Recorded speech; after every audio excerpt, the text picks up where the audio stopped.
अस्सलाम वालेकुम dear students, welcome back. आज का टॉपिक है चैप्टर नंबर 10 से रिलेटेड फील्ड विड्थ स्पेसिफायर। कि फील्ड विड्थ स्पेसिफायर होता क्या है।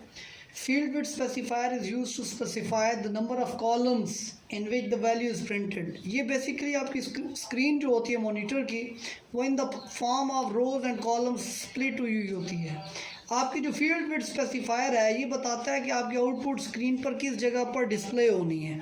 उसकी रीज़न ये है कि अगर आप माइक्रोसॉफ्ट वर्ड वगैरह में काम कर रहे हो तो आप जो भी टेक्स्ट वगैरह लिखते हैं उसको left line, right line, centre line कर सकते हैं, जबकि प्रोग्रामिंग के अंदर ये सारी अलाइनमेंट करने के लिए या तो आपको एस्केप सीक्वेंसेस का सहारा लेना पड़ता है या आपको फील्ड विड्थ का सहारा लेना पड़ता है।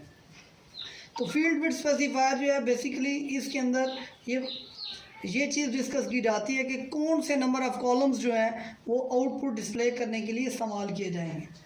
Secondly, it includes positive value after percentage sign. इसको मॉडुलस सिंबल भी कहा जाता है कि मॉडुलस सिंबल के बाद आपकी वैल्यू जो है उसके मॉडुलस के बाद अगर पॉजिटिव होगा तो वैल्यू राइट जस्टिफाइड होगी और अगर नेगेटिव होगा तो वैल्यू लेफ़्ट जस्टिफाइड होगी।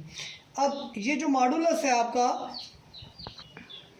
अब यहाँ पर देखिए जिस तरह मॉडुलस है, अगर मॉडुलस में मॉडुलस डी सपोज करता हूँ, फॉर्मेट स्पेसिफायर है मॉडुलस डी और यहाँ पर +2d है, तो इसका मतलब है आपकी वैल्यू जो है दो कॉलम्स के अंदर राइट जस्टिफाइड होगी। लेकिन अगर आपने यहाँ पर 10d कर दिया तो इसका मतलब टोटल नंबर ऑफ जो कॉलम्स यूज़ होंगे वो कितने होंगे 10। लेकिन यहाँ पर फ्लैग जो है वो मेंशन नहीं है, तो बाय डिफ़ॉल्ट फ्लैग क्या है, पॉजिटिव।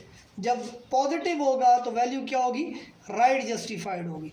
यहाँ पर ये जो मैं रेज कर रहा हूँ प्लस, इसकी जगह पर अगर माइनस लगा हुआ होगा तो वैल्यू लेफ़्ट जस्टिफाइड होगी। अभी इसी चीज़ को हम इंटीजर फॉर्मेट स्पेसिफायर की एग्जांपल के साथ जो है एलेबोरेट करते हैं। फॉर एग्जांपल हमारे पास है परसेंटेज साइन 10d यानी कि modulus 10d indicates N integer for a field width 10। ये इंडिकेट करता है कि आपके पास जो स्क्रीन पर नंबर ऑफ़ कॉलम्स यूज़ होंगे वो कितने होंगे 10। यहाँ पर ये टेबल है जिसमें कुछ वैल्यूज़ दी हुई हैं, कुछ मैंने फॉर्मेट स्पेसिफायर्स लिखे हैं और फिर मैंने उनकी आउटपुट जो है वो स्क्रीन के ऊपर जिस तरह से ड्रॉ होगी वो करने की कोशिश की है। वैल्यू है सपोज करें 687 और आपने प्रिंट एफ के अंदर फॉर्मेट स्पेसिफायर यूज़ किया है परसेंटेज साइन 5d। 5d में ये जो 5 है ये बेसिकली इंडिकेट करता है नंबर ऑफ़ कॉलम्स को, कि जी कितने नंबर ऑफ़ कॉलम्स आपने यूज़ करने हैं आउटपुट को डिस्प्ले करवाने के लिए। ये नंबर ऑफ़ कॉलम्स को रिप्रेजेंट करता है। अब ये स्क्रीन पर 5 कॉलम है और ये बिल्कुल लेफ़्ट, स्क्रीन की लेफ़्ट से स्टार्ट हो रहा है। 5 कॉलम्स हैं, इन 5 कॉलम्स में आपकी वैल्यू जो है वो राइट जस्टिफाइड होगी। 7, 8, 6 शुरू वाले 2 कॉलम या 2 पिक्सल जो है वो आपके खाली रहेंगे।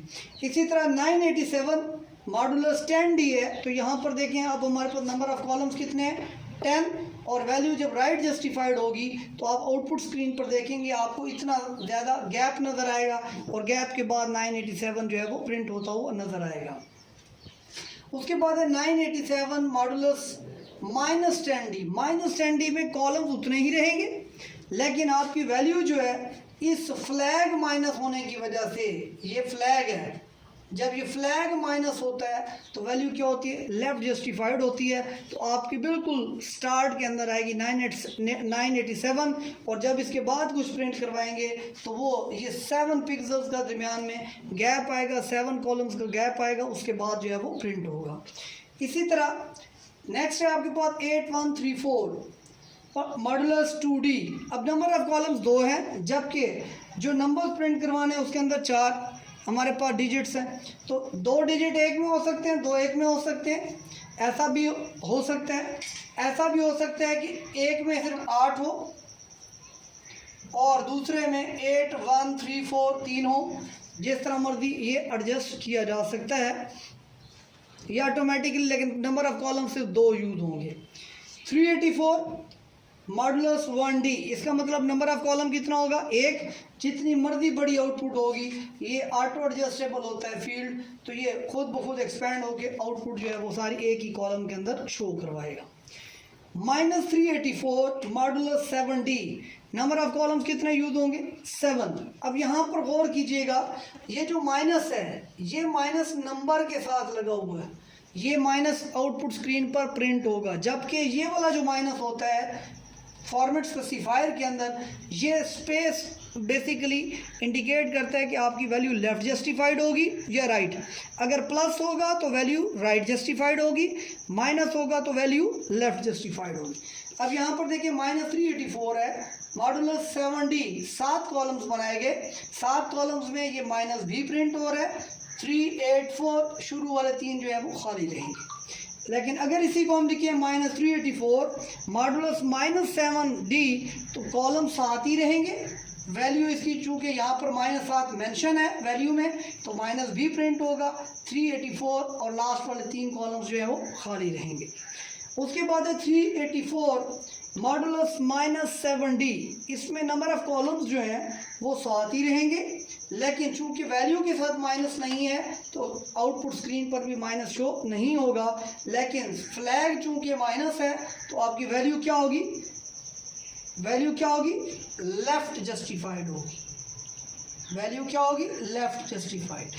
तो ये आ जाएगा 384। उम्मीद करता हूँ स्टूडेंट्स आपको इंटीजर फॉर्मेट स्पेसिफायर जो है ये क्लियर हो गया होगा। ये पंजाब बोर्ड के अंदर 2 नंबर का MCQs या 2 नंबर का शॉर्ट क्वेश्चन आता है, या अगर शॉर्ट क्वेश्चन आए तो MCQs में ज़रूर होता है। आपको कोई फॉर्मेट स्पेसिफायर कोई वैल्यू दे दी जाती है, कोई फॉर्मेट स्पेसिफायर दे दिया जाता है और आपको कहा जाता है जी आउटपुट जो है वो फाइंड आउट करें, या आपको आउटपुट दी जाती है और कहा जाता है उसका फॉर्मेट स्पेसिफायर लिखें। इस तरह से आपसे MCQs भी पूछा जा सकता है। उम्मीद करता हूँ कि ये टॉपिक आपको क्लियर होगा। अगर कोई क्वेश्चन हो तो आप कमेंट सेक्शन के अंदर पूछ सकते हैं। Thank you so much.